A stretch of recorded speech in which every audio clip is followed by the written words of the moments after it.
Good morning students. BA final की political science की online class में आपका स्वागत है। आज का हमारा टॉपिक है संयुक्त राष्ट्र का महासचिव।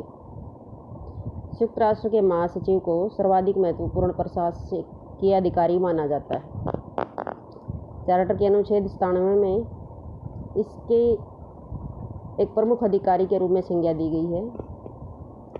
उसे विश्व का प्रथम नागरिक होने का भी गौरव प्राप्त है। वास्तव में महासचिव का पद अत्यंत गौरवपूर्ण और गरिमामय है। महासचिव के पद की गरिमा इतनी अधिक है कि उसे किसी अन्य अधिकारी से तुलना नहीं की जा सकती। यह पद अंतर्राष्ट्रीय स्वरूप का है। महासचिव की नियुक्ति और कार्यों का वर्णन आज हम ये डिस्कस करेंगे कि इसकी कैसे नियुक्ति होती है और उसके क्या कार्य हैं। ये हमारी सेकंड यूनिट का लास्ट क्वेश्चन है। आज हमारी सेकंड यूनिट जो है ख़त्म हो जाएगी। तो महासचिव की नियुक्ति का वर्णन चार्टर के अनुच्छेद 97 में किया गया है। इस अनुच्छेद में यह व्यवस्था है कि महासचिव की नियुक्ति सुरक्षा परिषद की अनुशंसा पर महासभा द्वारा की जाएगी, यानी कि इसकी नियुक्ति जो है सुरक्षा परिषद के द्वारा ही की जाती है। यहाँ यह उल्लेखनीय कि चार्टर में यह स्पष्ट नहीं किया गया कि सुरक्षा परिषद की अनुशंसा में इसके स्थायी सदस्यों की सहमति अनिवार्य है या नहीं, परंतु फिर भी व्यवहार में 15 सदस्यों में से 9 सदस्यों के बहुमत द्वारा महासचिव की नियुक्ति की जाती है और इन 9 सदस्यों में 5 स्थायी सदस्य अवश्य होते हैं। तो महासचिव की नियुक्ति जो है सुरक्षा परिषद की 5 स्थायी सदस्यों सहित 9 सदस्यों की अनुशंसा पर महासभा के द्वारा की जाती है।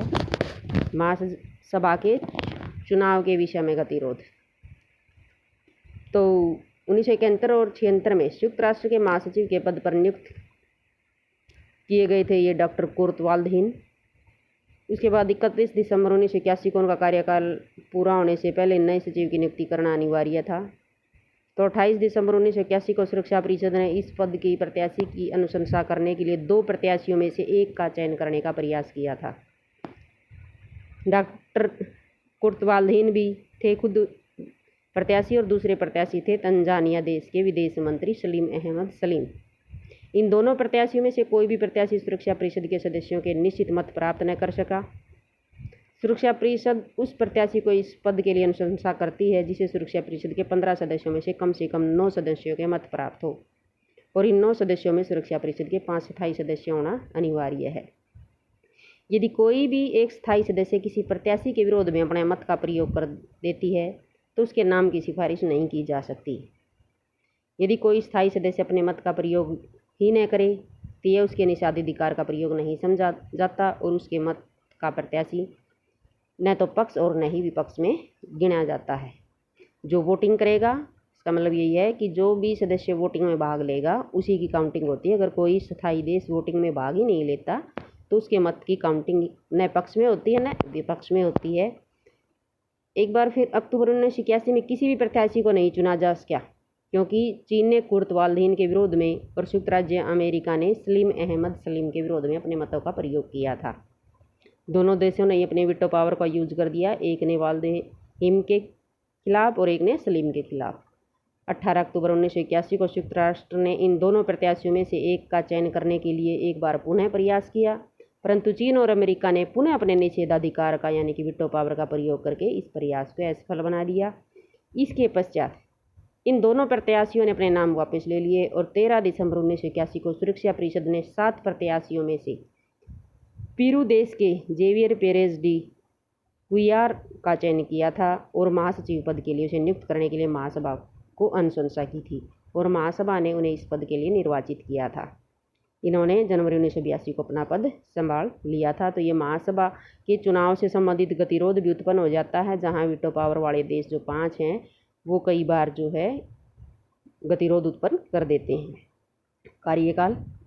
संयुक्त राष्ट्र के चार्टर के अनुच्छेद में महासभा के कार्यकाल के विषय में कोई व्यवस्था नहीं है वैसे तो, लेकिन फिर भी 1986 में महासभा ने एक प्रस्ताव पारित किया था और ये प्रस्ताव पारित करके महासभा ने महासचिव के कार्यकाल को 5 वर्ष निश्चित कर दिया। अब वो 5 वर्ष तक अपने पद पर रहते हैं और उन्हें पुनः भी नियुक्त किया जा सकता। वेतन। महासभा को $1,39,300 वार्षिक वेतन मिलता है। इसके अतिरिक्त अन्य प्रकार की सुविधाएं और अवकाश प्राप्त लेने के पश्चात उन्हें पेंशन भी दी जाती है। तो अब हमारा टॉपिक है महासचिव के कार्य और शक्तियाँ। संयुक्त राष्ट्र के महासचिव को अनेक शक्तियाँ और अधिकार प्रदान किए गए हैं।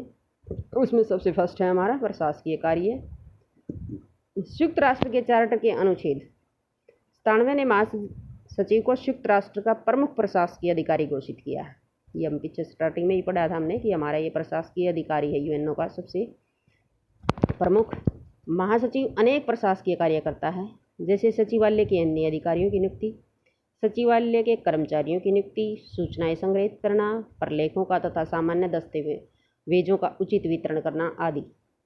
और भी अन्य कई कार्य करता है, जैसे सभी सदस्य राष्ट्रों से चंदा एकत्रित करना, सभी संयुक्त राष्ट्र की विधि का आवंटन करना, संयुक्त राष्ट्र संघ की निधियों का संरक्षण करना, संयुक्त राष्ट्र संघ के किसी भी सदस्य राष्ट्र द्वारा किया गया अंतर्राष्ट्रीय समझौता या संधि को पंजीकृत करवाना और उसके बाद प्रकाशित करवाना, सचिवालय के विभिन्न विभागों में सामंजस्य स्थिर रखना, क्योंकि 6 भाग हैं और उन 6 भागों में कभी न कभी कोई गतिरोध उत्पन्न हो जाता है, तो महासचिव उस टाइम में बीच बचाव का या सामंजस्य का कार्य करता है। सचिवालय के समस्त कार्यों के लिए संयुक्त राष्ट्र संघ के प्रति उत्तरदायी होना, ये तो उसके प्रशासकीय कार्य थे। सेकंड है हमारा वार्षिक प्रतिवेदन। चार्टर के अनुच्छेद 98 में इसका वार्षिक प्रतिवेदन से संबंधित कार्य अंकित किए गए हैं। इसमें महासभा, सुरक्षा परिषद, आर्थिक और सामाजिक परिषद, न्यायशीता परिषद में मुख्य प्रशासकीय अधिकारियों के रूप में कार्य करना, वे कार्य करना जो उपयुक्त तीनों अंगों द्वारा उसे सौंपे जाए, संयुक्त राष्ट्र की संपूर्ण कार्यशीलता के विषय में अपना वार्षिक प्रतिवेदन महासभा में प्रस्तुत करना। थर्ड है हमारा सुरक्षा परिषद का ध्यान आकृष्ट करवाना। चार्टर के अनुच्छेद 99 में यह व्यवस्था की यदि महासचिव यह अनुभव करे कि विश्व में कहीं भी किसी प्रकार की शांति और सुरक्षा को खतरा है, तो तत्काल सुरक्षा परिषद का ध्यान उस ओर आकृष्ट करवाता है। इस प्रकार यह अनुच्छेद महासचिव को पहलकदमी करने की शक्ति प्रदान करता है। इस शक्ति से महासचिव व्यक्तिगत रूप से रुचि लेकर विश्व शांति और सुरक्षा स्थिर रखने में अपना बहुमूल्य योगदान दे सकता है।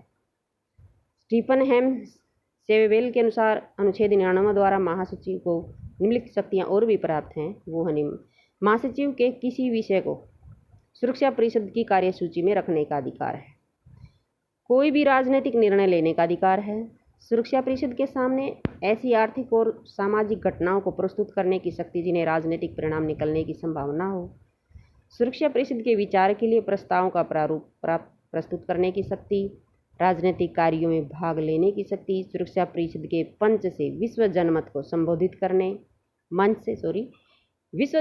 संबोधित करने और शांति हेतु अपील करने की शक्ति। फोर्थ हमारा सचिवालय के कर्मचारियों की नियुक्ति। चार्टर के अनुच्छेद 101 में महासचिव को सचिवालय के कर्मचारियों की नियुक्ति करने का अधिकार भी प्रदान किया गया है। इस अनुच्छेद में यह व्यवस्था कि महासभा द्वारा निर्धारित किए गए नियमों के अनुसार संयुक्त राष्ट्र के कर्मचारी वर्ग की नियुक्ति महासचिव द्वारा की जाएगी। आर्थिक और सामाजिक परिषद, न्यायशीता परिषद और संयुक्त राष्ट्र के अन्य अंगों को स्थायी कर्मचारी वर्ग दिया जाएगा और यह संपूर्ण कर्मचारी वर्ग संयुक्त राष्ट्र के सचिवालय का भाग होगा। और इस प्रकार स्पष्ट है कि संयुक्त राष्ट्र के सचिवालय के कर्मचारी वर्ग की नियुक्ति महासचिव करता है। इसका कहने का अर्थ है हमारा कि यूएनओ में जितने भी कर्मचारियों की नियुक्ति की जाती है किसी भी अंग में, वो सब जो है महासचिव के द्वारा ही की जाएगी। राजनीतिक कार्य, इस कार्य द्वारा वह नीति निर्धारण में अपना प्रभाव डाल सकता है। अनुच्छेद 99 द्वारा संयुक्त राष्ट्र के महासचिव को सुरक्षा परिषद की बैठक बुलाने की शक्ति प्रदान की गई है। यह कार्य वे संयुक्त राष्ट्र के सदस्यों के अनुरोध पर करता है। इस बैठक में वह अपना मत प्रस्तुत कर सकता है। वार्षिक प्रतिवेदन तैयार करने के माध्यम से भी महासचिव अपना कुछ राजनीतिक प्रभाव डाल सकता है। वार्षिक प्रतिवेदन प्रतिवर्ष तैयार किया जाता है। इसमें महासचिव अपने विचार भी व्यक्त करता है, अतः उसका वास्तविक प्रभाव होता है। प्रतिनिधित्वात्मक कार्य, संयुक्त राष्ट्र के महासचिव को संयुक्त राष्ट्र का वास्तविक प्रतिनिधि कहा जाता है। संयुक्त राष्ट्र के समस्त अंगों की सदस्य संख्या सीमित होती है। इसके साथ ही उनके उत्तरदायित्व का क्षेत्र भी संकुचित होता है। सदस्य संख्या हमने पीछे हर अंग की डिस्कस की है, तो आप इसको ध्यान रखना। परंतु महासचिव एक ऐसा अधिकारी है जिसका संबंध संपूर्ण संगठन से होता है। अन्य अभिकरणों और शासनों से वार्ताओं के समय महासचिव संयुक्त राष्ट्र का प्रतिनिधित्व करता है। जब भी यूएनओ को किसी भी अभिकरण जो हमारा इसमें है तो नेक्स्ट लेसन, लेकिन हम उसको छोड़ रहे हैं, तो उनसे किसी भी प्रकार का जब कोई वो वार्ता करता है तो यूएनओ के प्रतिनिधि के रूप में महासचिव ही उसको प्रतिनिधित्व देता है। तो उसका कार्यकाल संयुक्त राष्ट्र के संचार को सामान्य माध्यम के रूप में कार्य करता है। कई बार महासभा उसे समझौता करने के लिए भी अधिकृत कर देती है। तो ये हमारे थे महासचिव की शक्तियाँ और कार्य। अब हम देखेंगे महासचिव की स्थिति। तो इसकी शक्तियाँ और कार्य को डिस्कस करने के आधार पर हम ये कह सकते हैं कि महासचिव का पद बहुत ही महत्वपूर्ण और गौरवशाली और गरिमापूर्ण है। उसे संयुक्त राष्ट्र के मुख्य प्रशासकीय अधिकारी घोषित किया गया, परंतु वह न केवल प्रशासकीय कार्य ही करता है अपितु अनेक राजनीतिक कार्य भी उसके द्वारा संपन्न किए हैं। उसकी शक्तियों में समय समय पर जो है परिवर्तन होता रहता है। टाइम के साथ साथ जैसे परिस्थितियाँ बदलती हैं वैसे ही इसकी शक्तियों को भी परिवर्तित कर दिया जाता है। उसकी स्थिति, योग्यता, व्यक्तित्व, अंतर्राष्ट्रीय स्थिति और सदस्य राष्ट्रों के सहयोग पर निर्भर करती है कि जो जैसे व्यक्तित्व वाला होगा वैसी उसकी स्थिति होगी, और राज्य सदस्य राष्ट्र उसको कैसा सहयोग दे रहे हैं इस पर भी ये डिपेंड करता है उसकी स्थिति कैसी होगी।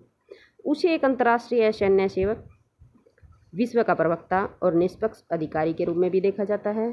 महासचिव के महत्व का वर्णन करते हुए ईगल्टन ने कहा है कि विश्व में ऐसा कोई पद तलाश करना कठिन है, यानी कि विश्व में ऐसा कोई पद ही नहीं है जिसकी तुलना संयुक्त राष्ट्र के महासचिव के पद से की जा सके। आज का हमारा यह टॉपिक खत्म हुआ। Thank you.